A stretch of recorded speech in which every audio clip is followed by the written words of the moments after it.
Oh my I don't gosh. care what Houston did yesterday. They're going to go get their Letterman jackets again. The Indianapolis Colts are 2-6 against the Titans since Pat McAfee came up here and did his wrestling announcement. And the Jacksonville Jaguars, they haven't had back-to-back winning seasons since I was a senior in high school.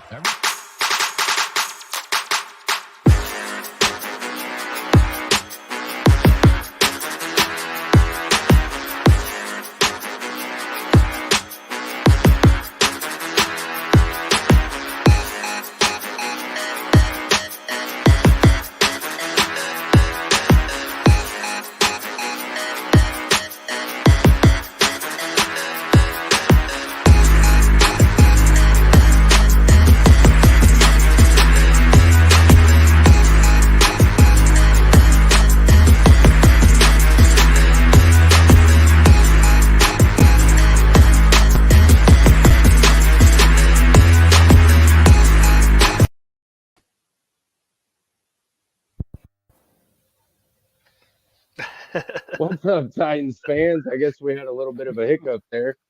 Maximus Titan fan here. Welcome to Titans Global Podcast. I'm your host, Maximus Titan fan, and is with me as always is my good buddy Link. Hey, what's What's going up, on, Link? guys? Good to be back. Good to be here. Another episode for you guys. And as always, this is for y'all. So make sure you comment, make sure you like, make sure you subscribe. Most importantly, though, make sure you comment. We want to see you guys in the comment section. We want to see you interacting with us. So hit us up. We love to answer questions, love to take comments. So we'll get right into it. Yeah, man, and we have a extremely special guest with us tonight.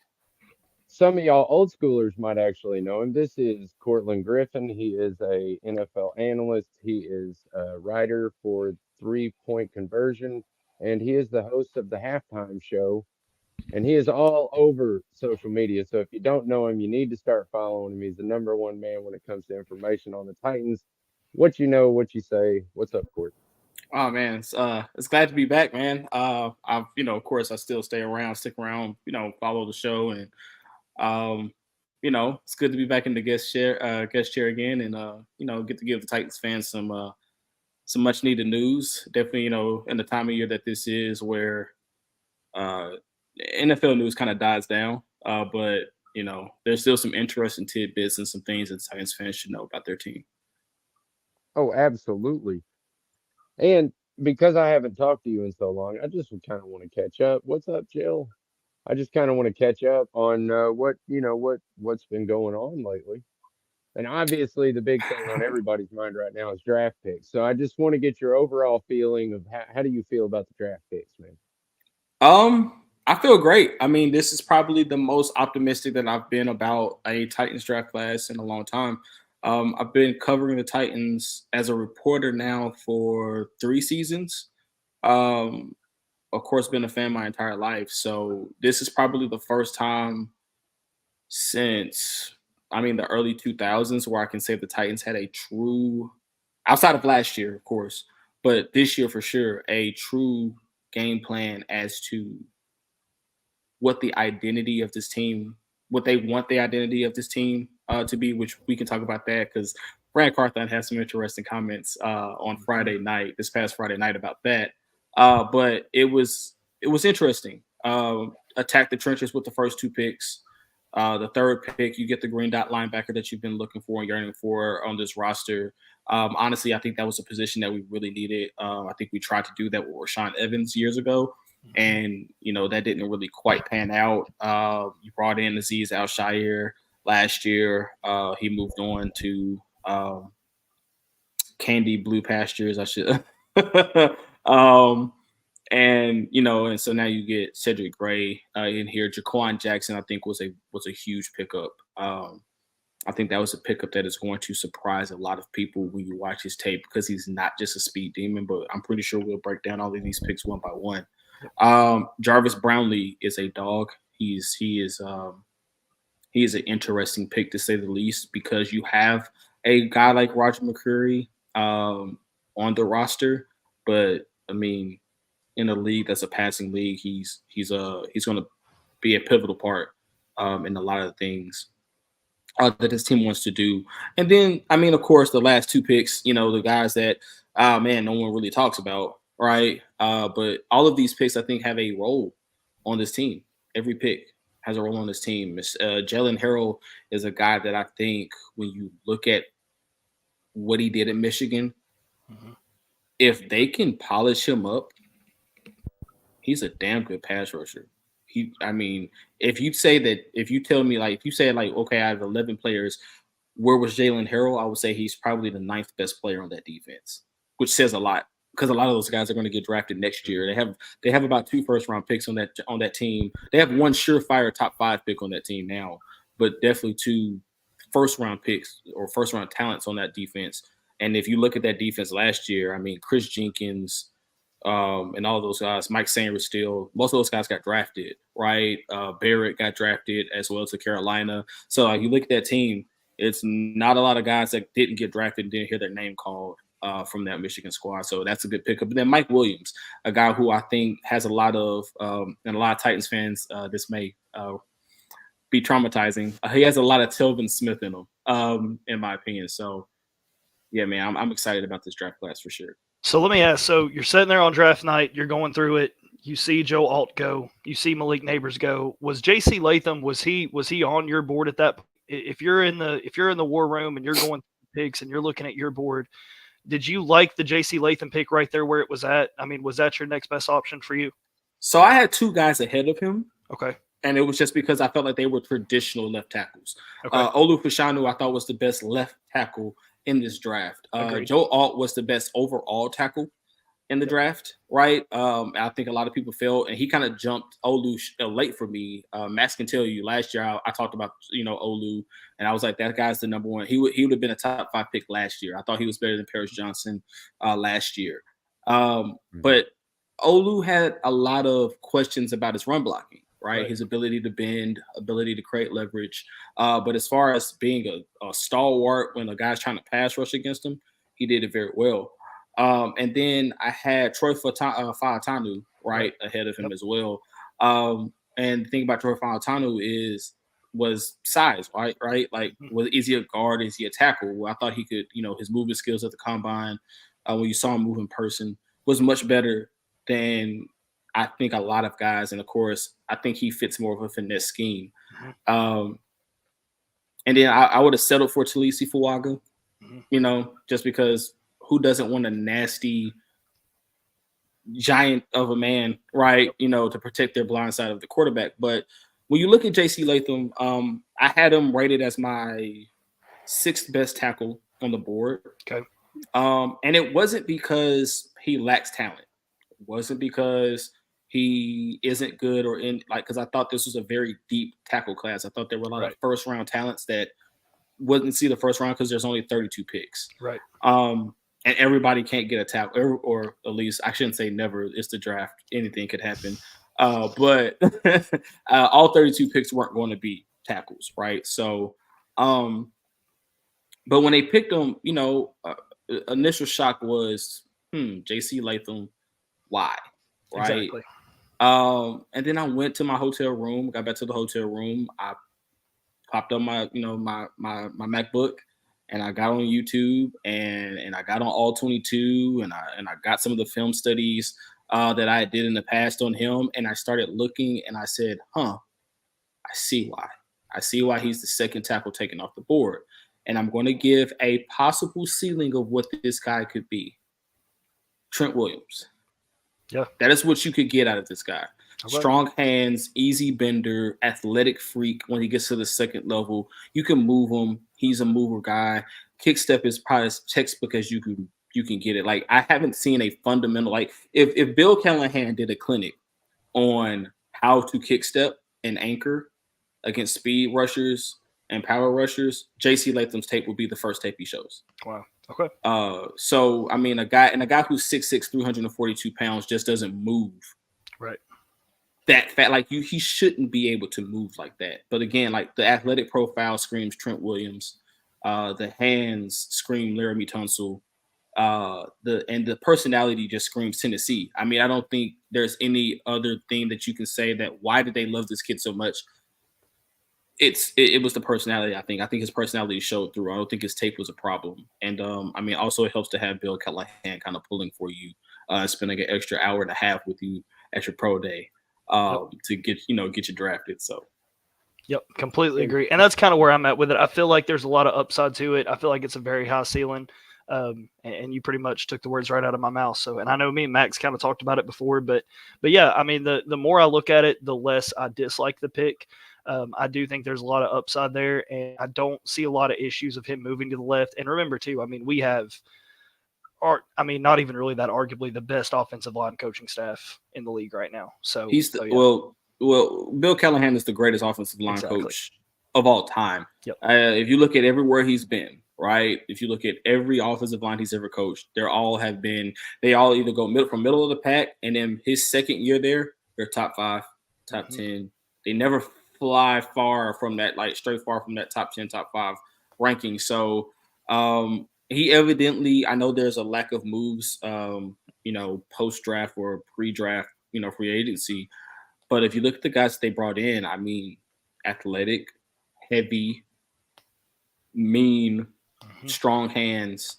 He wants to move the line of scrimmage, right? Yep. Bill Callahan wants to create that old school Titans, get you 3 yards, push the line of scrimmage 3 yards, right? And if I get 3 yards in a cloud of dust from that, then it's the running back's fault. But it's not going to be my offensive line.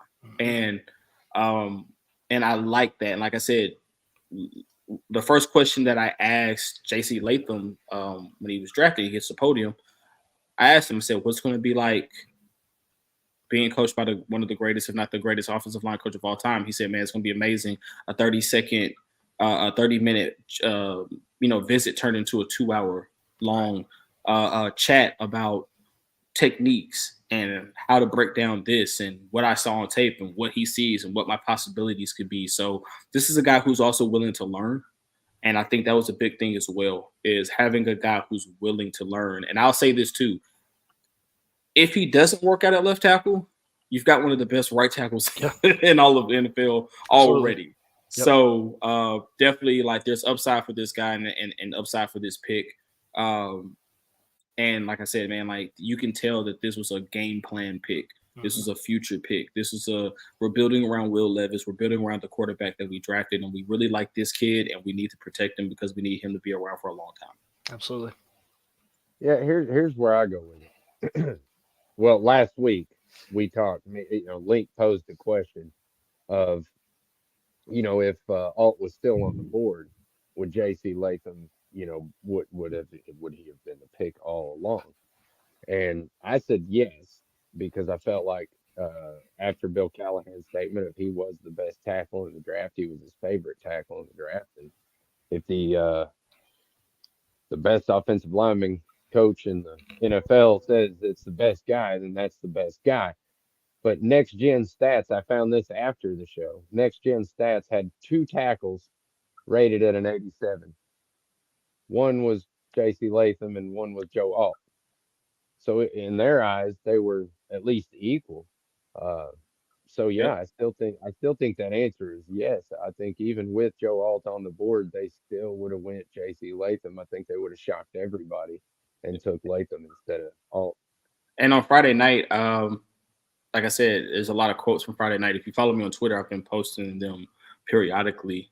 And the great Greg Cosell, who's an executive producer at NFL Films, breaks down a lot of tape.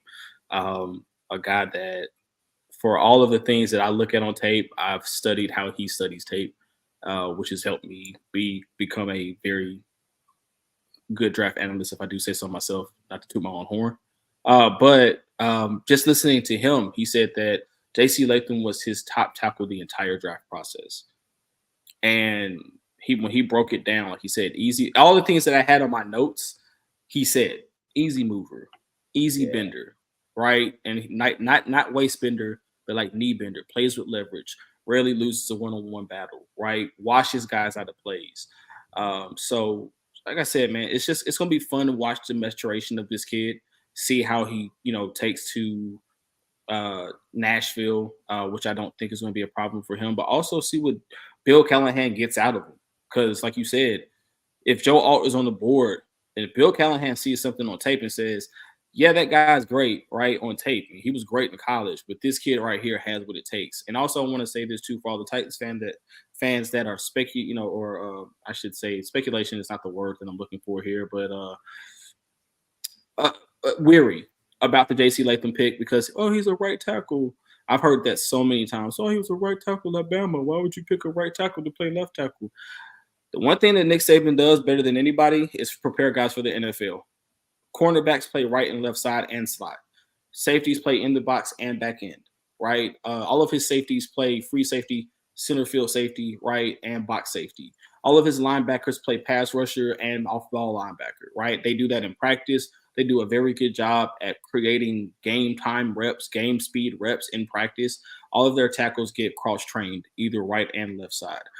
All of their guards get trained on the right and left side. Their centers train at guard, right? So if you look at that and you say, the kid already has a base on how to play left tackle. Mind you, he was a left tackle in high school coming out of IMG, one of the best high schools in the country.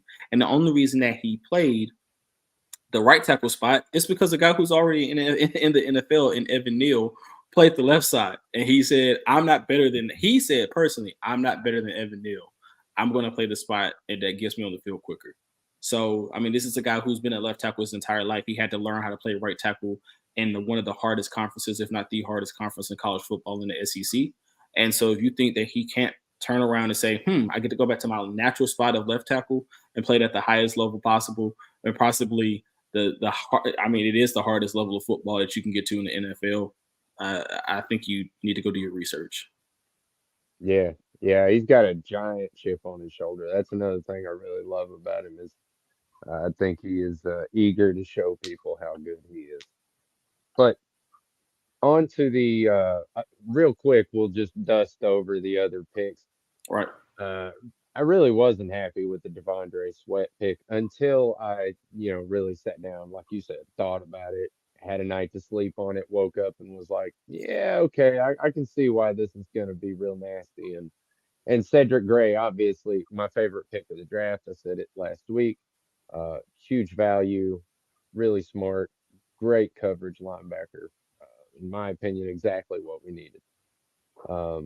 And on down from there, obviously there's good picks. I really loved our last pick, rotational edge. Got a great value out of him. Which one was it? I think it's Mike Williams was the safety that we're people converting him to linebacker.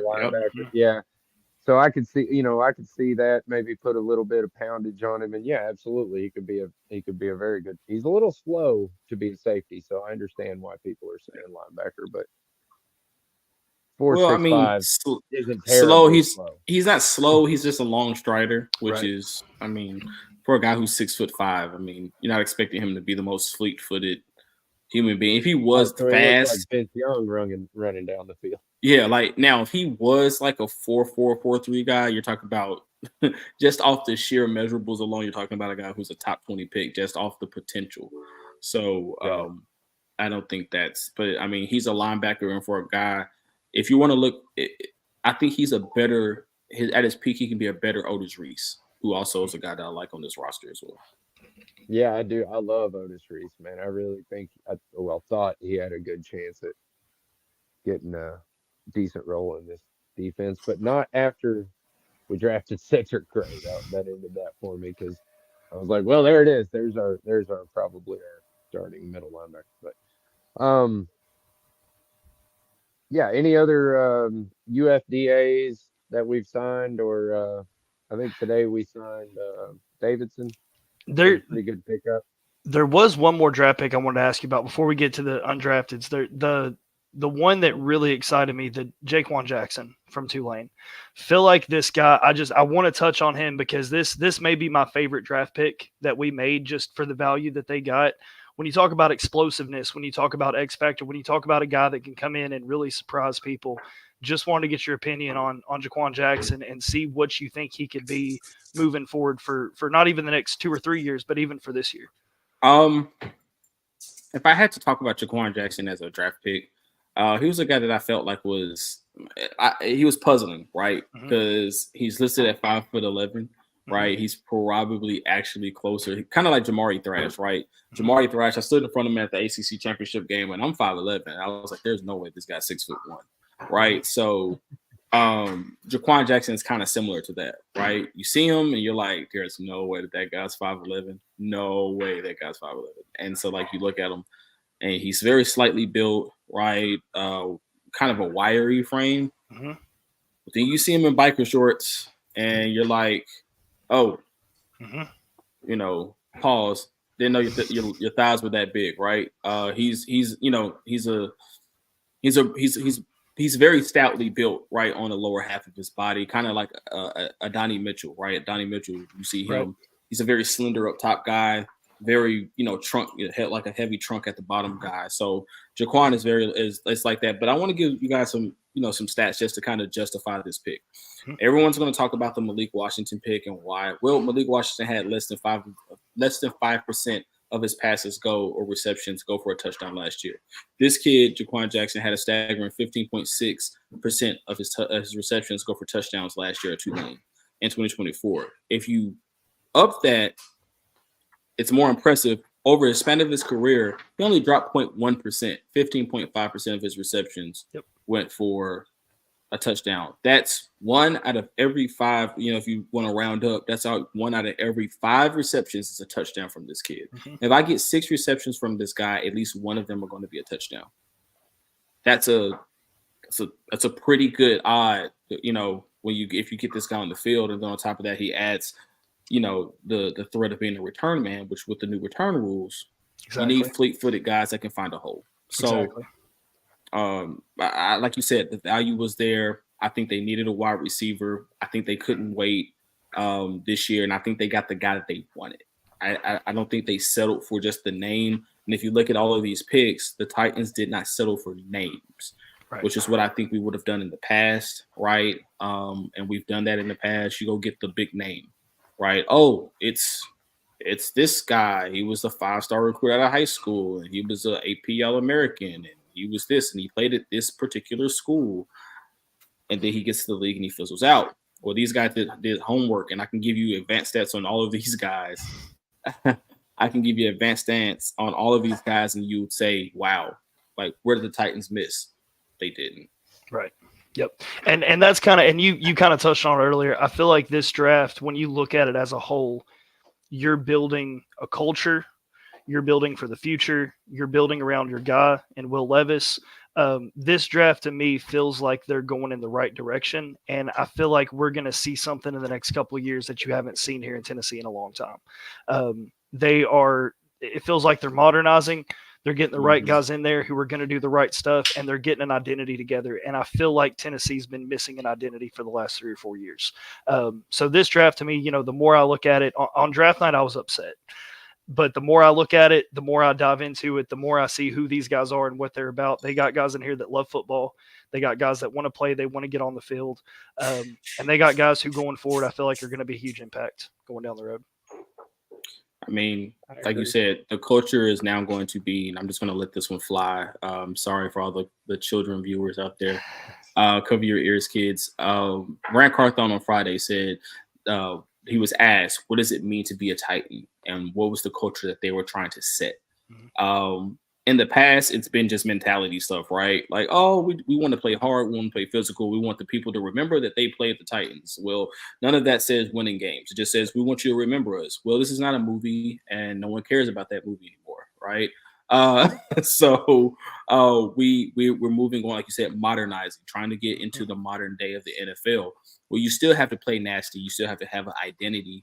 And Rand Carthon's word was, we were dogs, DAWGs, right? And then when he elaborated on this, it kind of took me aback, because I was like, wow, I've never heard that from a GM, let alone NFL personnel. And he said, we want disciplined assholes with grit. Yep. And I was like, huh.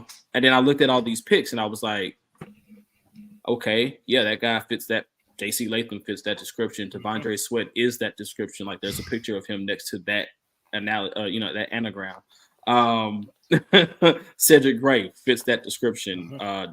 Jarvis Brownlee, if anyone on this team fits that description, it's that guy, right? So it's these are all guys like you said that are the and I said this in a space on Twitter. I said this was a foundational draft. This was the draft that you're going to look back to 6-7 years down the line and say, all 6 of those guys, or all 5 of those 6 guys, or 4 of those 6 guys are now the foundational guys that are the faces of the Titans football team, and they're the reasons why this culture is so strong.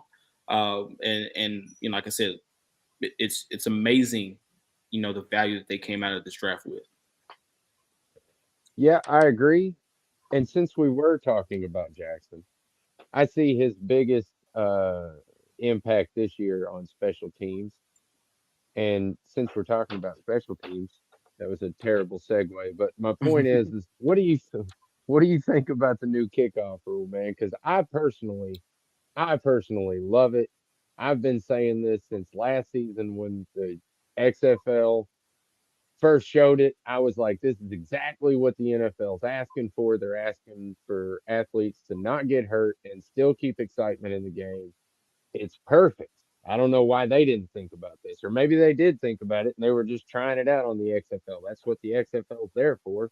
Anyway, my point is, I'm really glad they actually went with this. And how do you think that's going to impact people like maybe Kyle Phillips or Kearis Jackson, or maybe one of those guys that could be a special teams roster player? I think it creates a roster spot and a roster need, right? I think, like you said, it keeps guys safe. Guys are not running down the field at 21 miles an hour, 22 miles an hour, basically colliding like they were going through a school zone.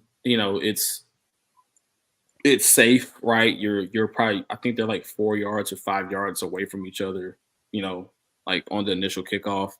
I think the kickoff team can't move until the ball is passed, right? So they can't like roll off the line, right, or anything like that. So it kind of just creates a punt return situation, right? Where if you look at punt returns, guys don't generally get hurt on punt returns, right?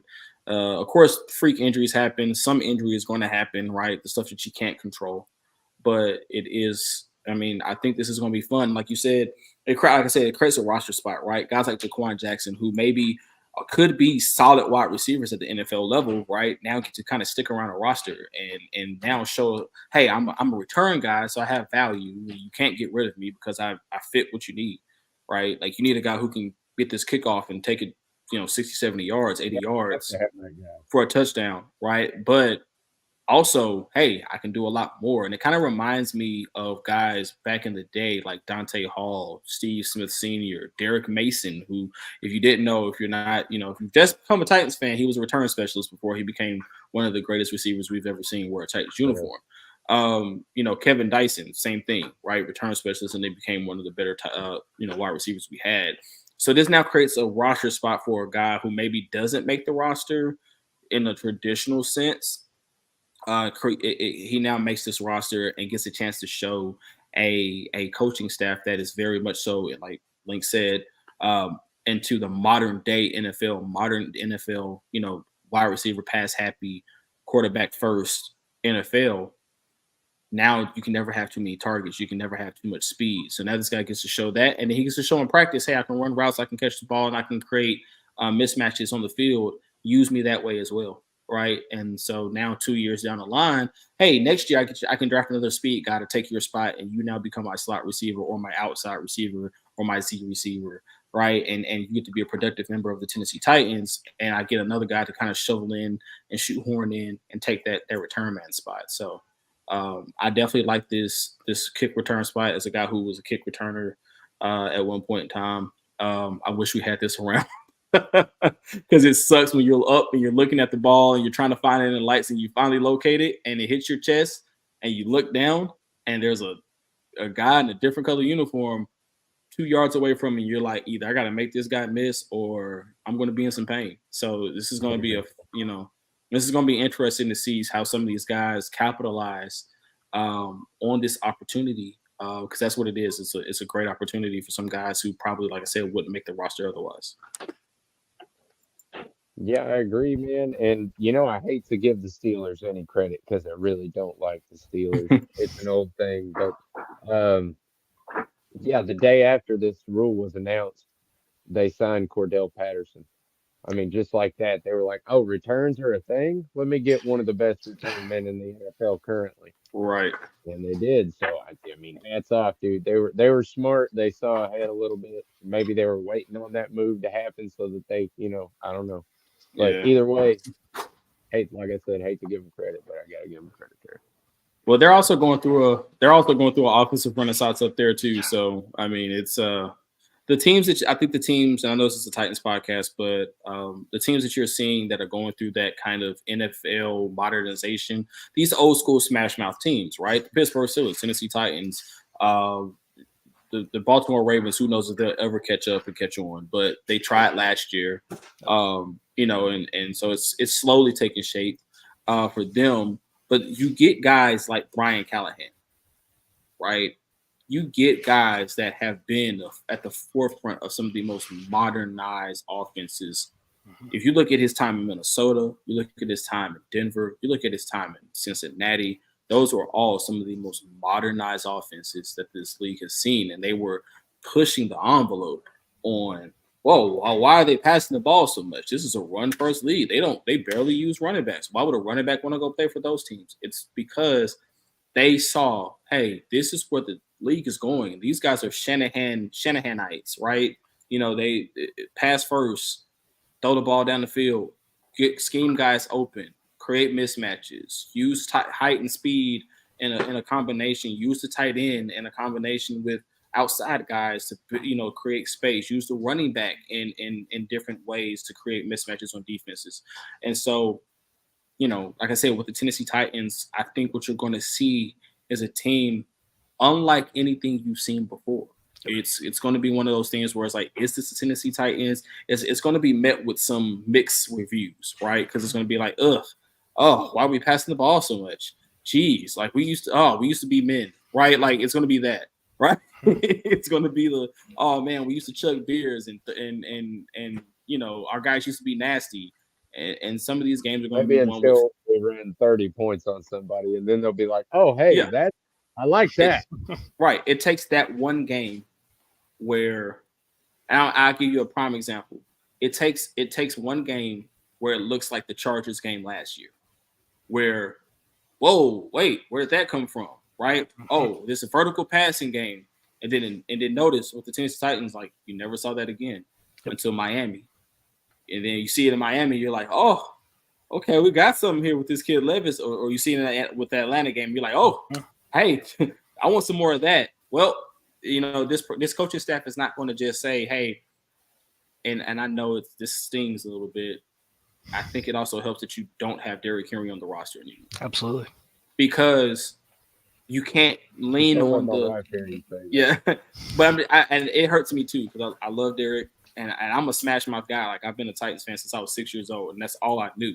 But when I look at it, you can't lean on just turn around and hand the ball to 22 or turn around and hand the ball to 27 or turn around and hand the ball to 28, like we've been used to. It's now going to be number 2 and number 20, that can go run and go out and get passes, right? They can create yardage, from the backfield, traditionally running the ball. It's going to be number 10 and number 0, outside creating mismatches. It's going to be, who knows, maybe, right? Maybe number 18, maybe number 83, wink, wink, nudge, nudge, right? In the slot, creating space. So number 85, creating space. Number 81, creating space. So it's going to be a very fun offense to watch. And I think Brian Callahan was the right pickup as a head coach as well.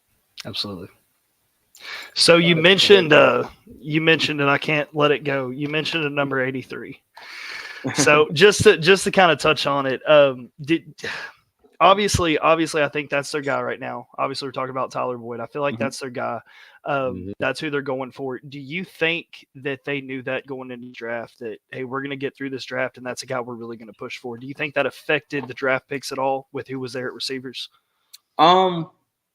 Yes and no. Okay.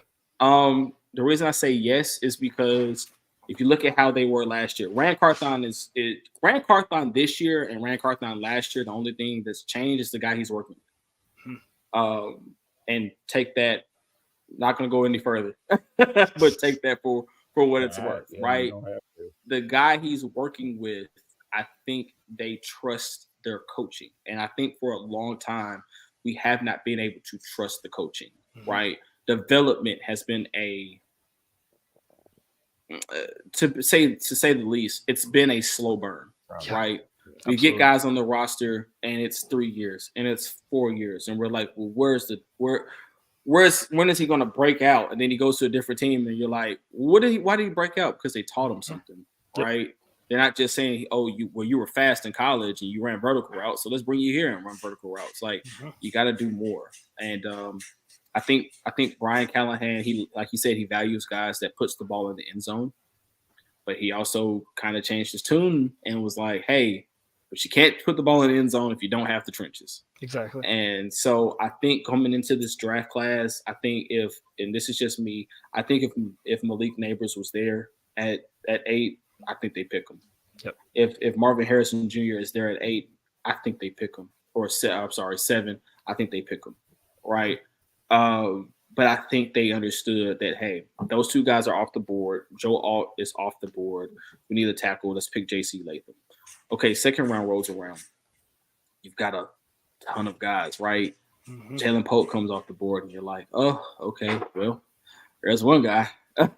But we got these other guys. And then it's like, well, Keon Coleman was off the board, and Adonai Mitchell is still there. You're like, well, why is Adonai Mitchell not getting – right? And then it's like, well, there's a guy who wears number 98 for the Tennessee Titans who wants some help too. You got to think about the defensive side as well, and T'Vondre Sweat sitting there. So like, and I know I'm getting you somewhere here. But I think going in this draft, if you look at the talent or looked at the talent, there were only a few guys that were true number ones, future number ones in this draft. A lot of these other guys were number 2s, number 3s. 2 of the guys that were drafted at the bottom of the first round, I think one's a number 1 future. I think the other one's a number 2 at its peak, but that's neither here nor there. But when I look at it, Tyler Boyd, if you look at the guys that we're looking at right now, Tyler Boyd has a relationship with Brian Callahan, and in that Cincinnati offense, he had 600 yards last year with an injured quarterback. Yep. And what's a young quarterback's best friend? A slot receiver and a tight end and a running game.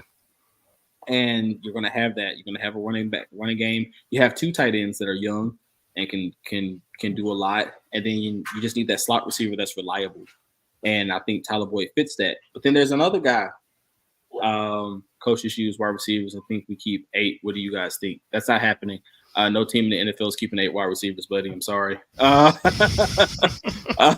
if they do, that is revolutionary. You should watch that team because that's a dangerous precedent. But because that means somebody, tight ends, blink if you need help. Tight ends if they're starting to keep 8 wide receivers, right? Because that either means tight ends are going to get more money or less money, or they're just going to make a new position called pass catchers. Which, in the draft world, we already refer to them as such. So, right.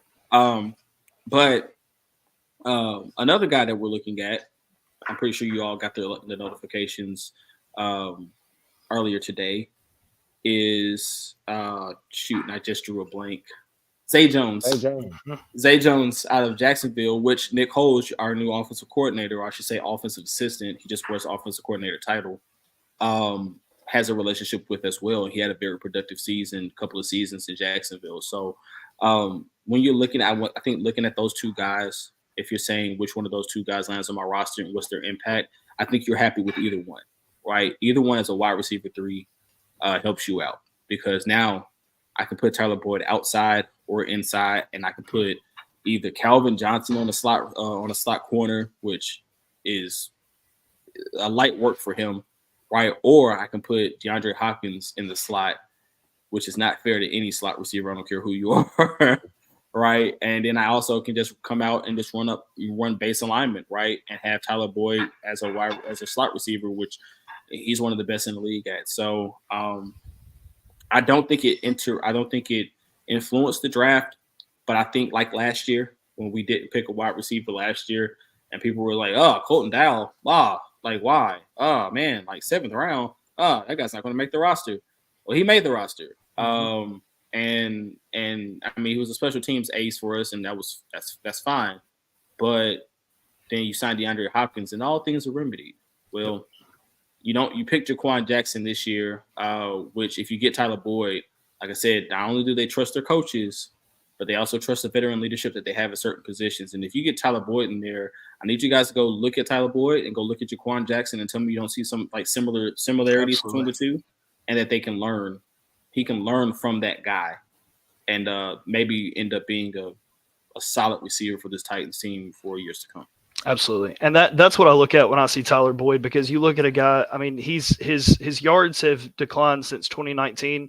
But what really sticks off the page to me is he hasn't played less than 15 games since 2017.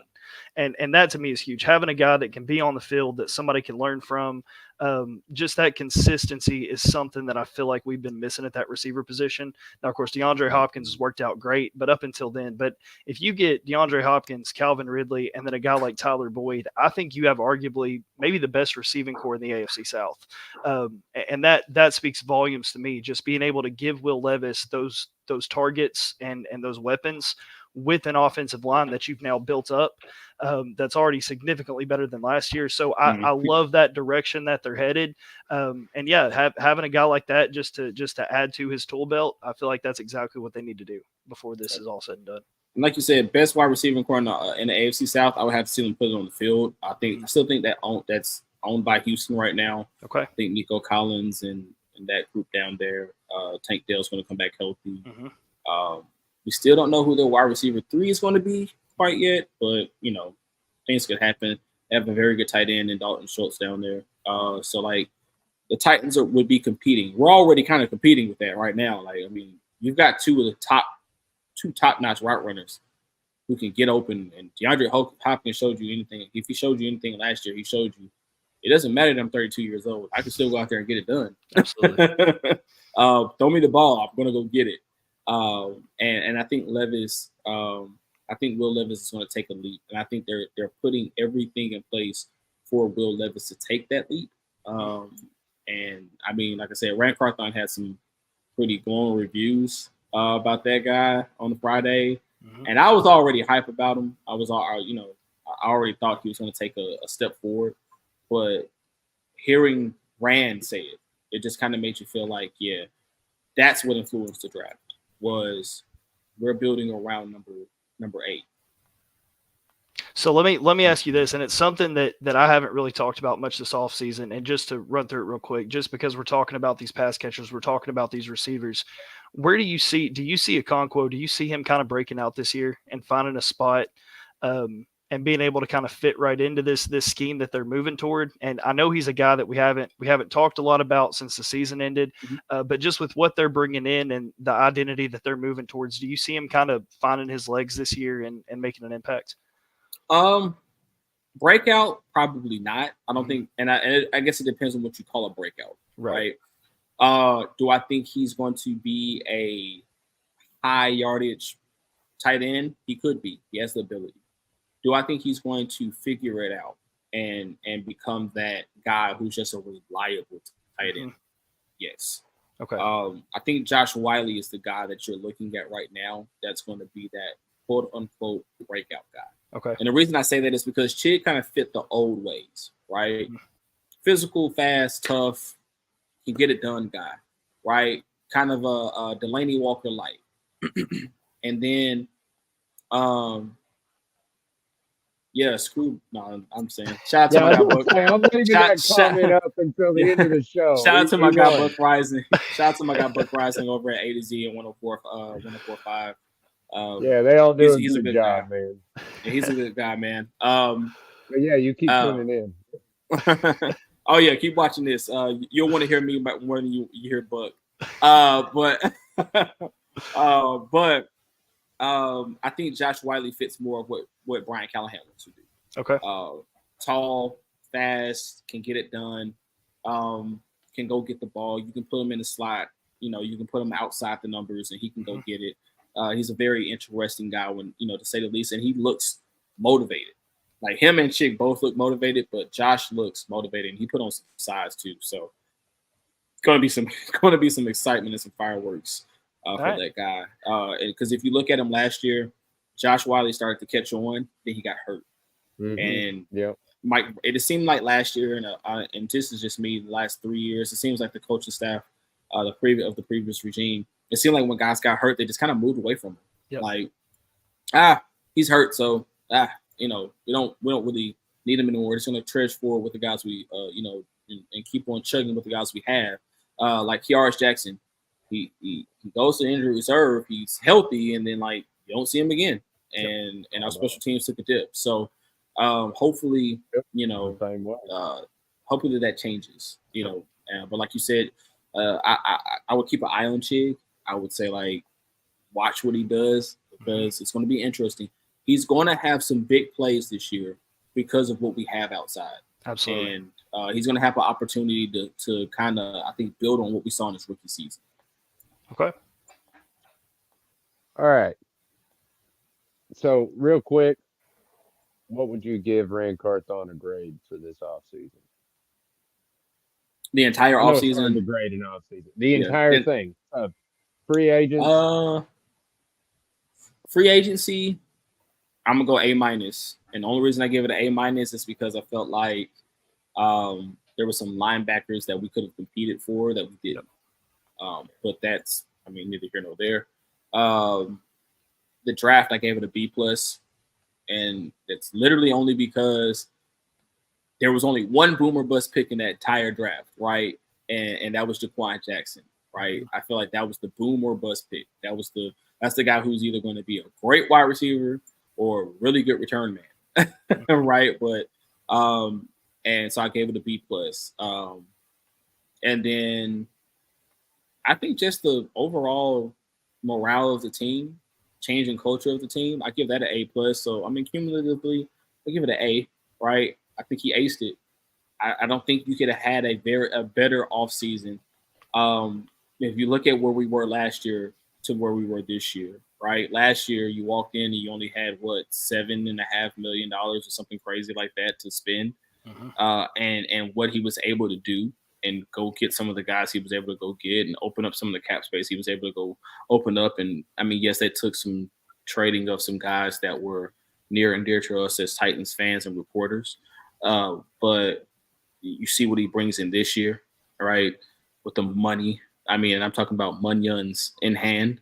And he goes and gets the best center on the market, goes and gets one of the best wide receivers on the market, goes and gets one of the best outside or inside linebackers on the market, and Kenneth Murray, goes and trades for L'Jarius Sneed, goes and gets to the Chidobe Awuzie, to bolster the secondary.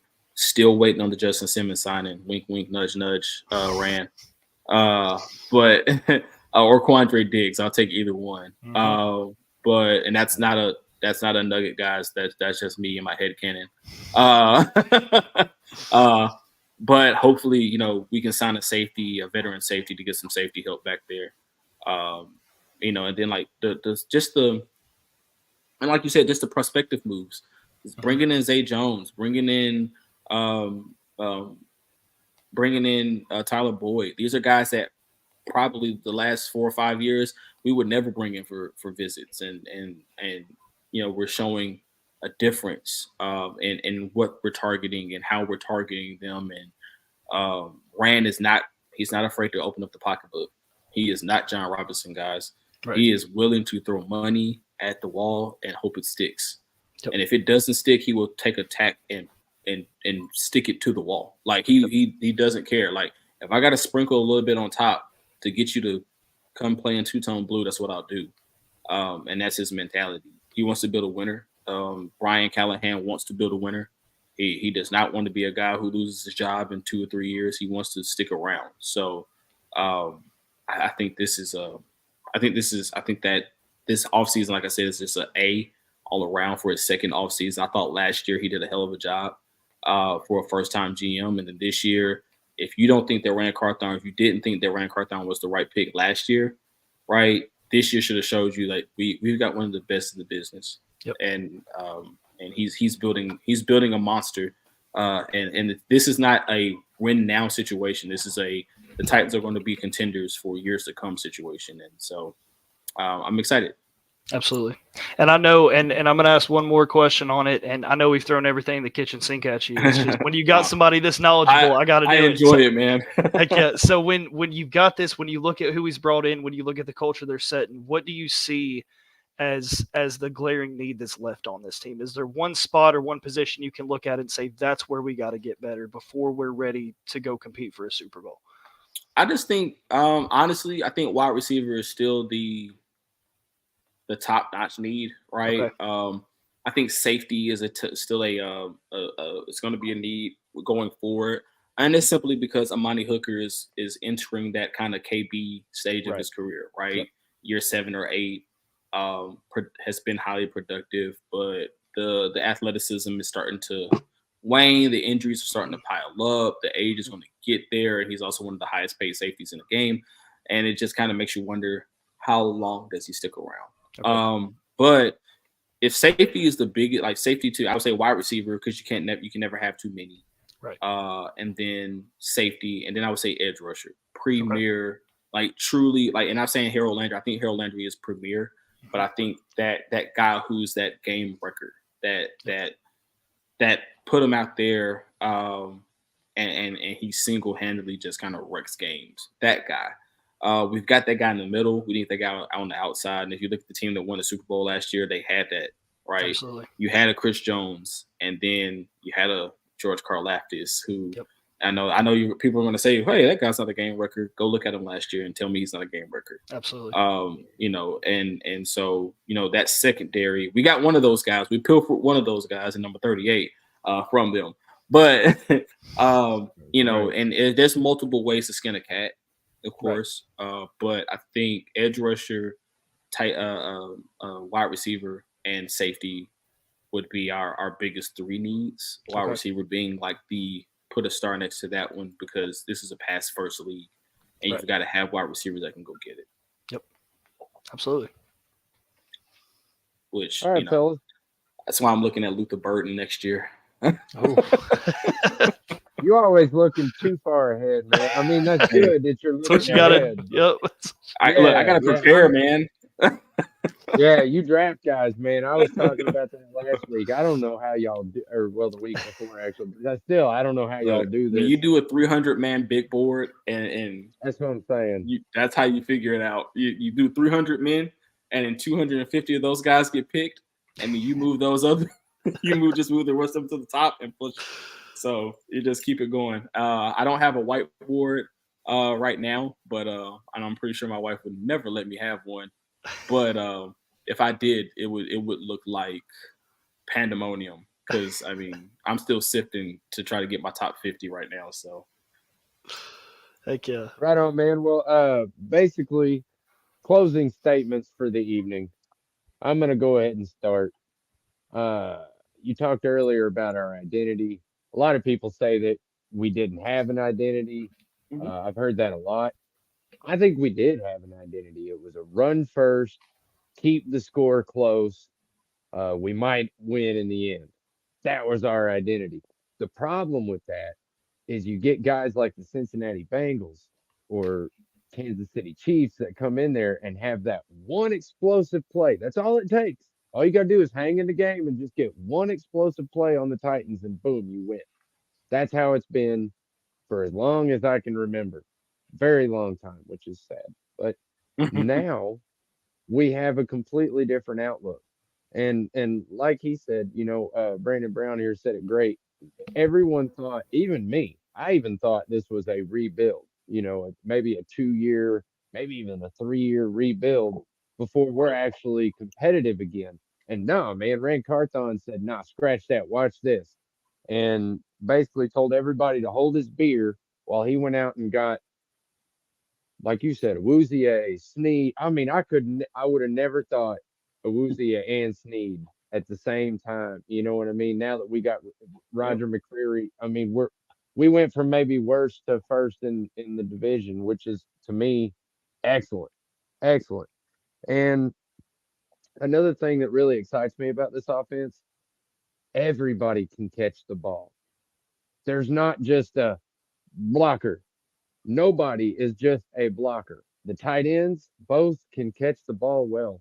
Not, Chick. I don't like you said. I have more faith in Wiley progressing than Chick, but Right. still, both of them can catch the ball. Pollard and Spears both can catch the ball. Uh, we've got a plethora now of wide receivers, which is not something that we're used to. But we have a lot, and we may even be adding more because Ran is the man. And that's really all I have to say. Ran is the man. What's your thoughts on that, Link?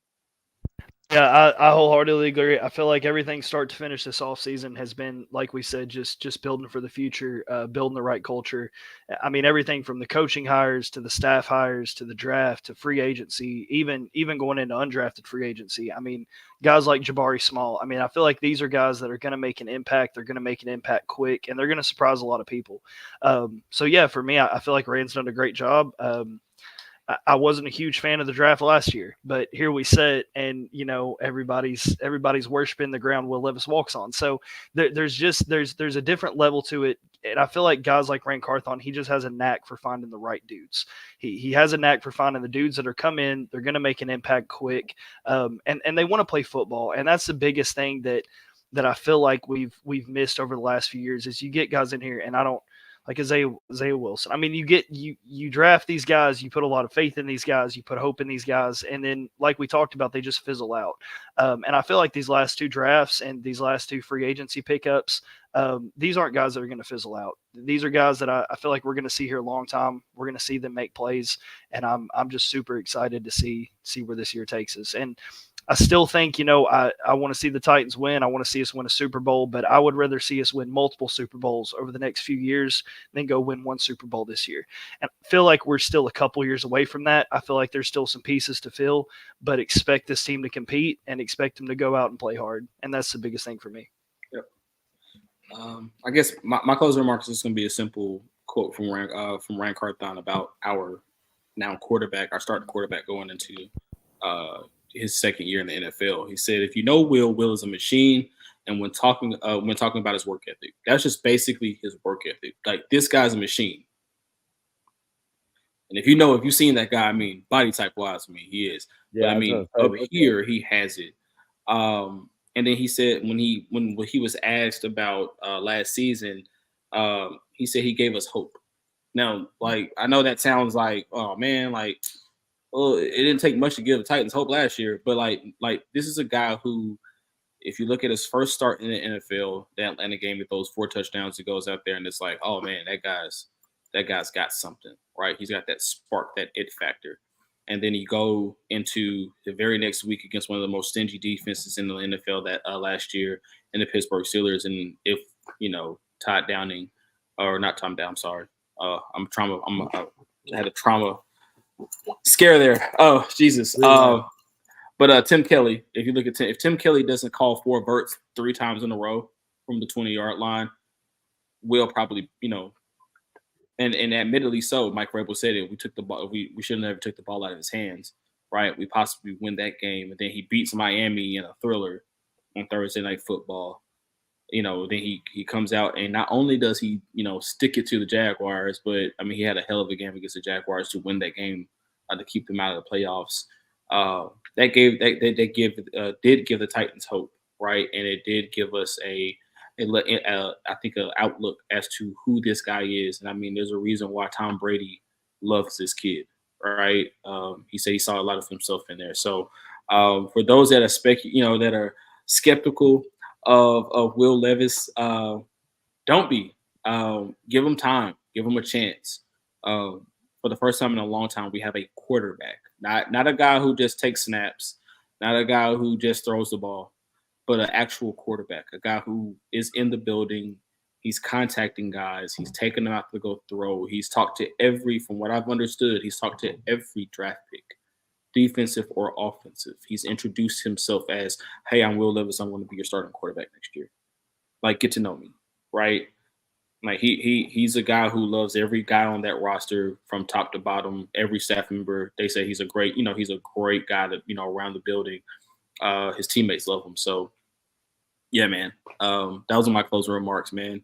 I love me some Billie Jeans, and we'll see what happens next year, or this coming up season, I should say. Yeah, he's the definition of that dog you were talking about. Oh yeah, he's definitely a disciplined asshole. If you see him on Broadway, you wouldn't think he's a quarterback at all. But he's a big dude, man. He's a big dude, when man. I saw him in person, I was like, holy crap. Yeah, I saw that guy shotgun a beer, and I was like, yeah, that's my quarterback. That's interesting. I'd like T.O. So, yeah, man, I'm excited about that guy, man. So, yeah, those are my closing remarks. All right. Well, again, if you're still with us, thank you so much. Titans Global Podcast, basically anywhere you follow social media, TikTok, YouTube. YouTube's where we want you to like and subscribe. Obviously, thank you. We're growing there regularly. Thank you again. And thank you again for coming on, Courtland. You were always a favorite guest of mine, man. Anytime, bro. If anybody knows, like, I'll say this. Max is one of those guys, like, not only does he love the Titans, right, but he loves doing this. And there's not many guys that you can find in Titans media that love covering the team, right? This guy does. From the first time I met him, got him, and I was on the show. I was like, okay, this is a guy who loves covering the Titans more than I do. And I never thought I'd meet that guy, right? I was like, no one loves covering my team more than I love covering my team. But this is a guy, if there's something that's going on, he's not afraid to ask a question. He's not afraid to, hey, bro, like, is this real? Like, is this a thing? Or do you know anything about this? And that shows dedication. He does his show, whether Link is here, I don't know, Max, I'm going to kind of probably overstep here a little bit, but this guy's going through, I've seen this guy have a different guy next to him over the past year, every other time. Link, I hope you stick around, bro. You seem like a good guy. But but for him, I've seen Max literally show up, do this show by himself, and for an hour. This is a great guy. So, like, support this guy, because like I said, bro, like, it's not a lot of Titans podcasts that actually hold merit. There's only maybe a handful that aren't complete and total, jerks. But this guy loves the team. He loves bringing you guys content. And so, yeah, man, if anybody you should support, it'd be this guy. Thank you so much, man. You're going to make me blush over here. I don't know. Oh, no. It's, you're my guy, man. And if anything, if you ever need me on the show, like, I'm a DM away. So. Thanks, man. I appreciate you, dude. You're my ride or die, man. You've been here since day one. I appreciate you, man. And everybody else, until next time, tighten up. Tighten up. Peace out.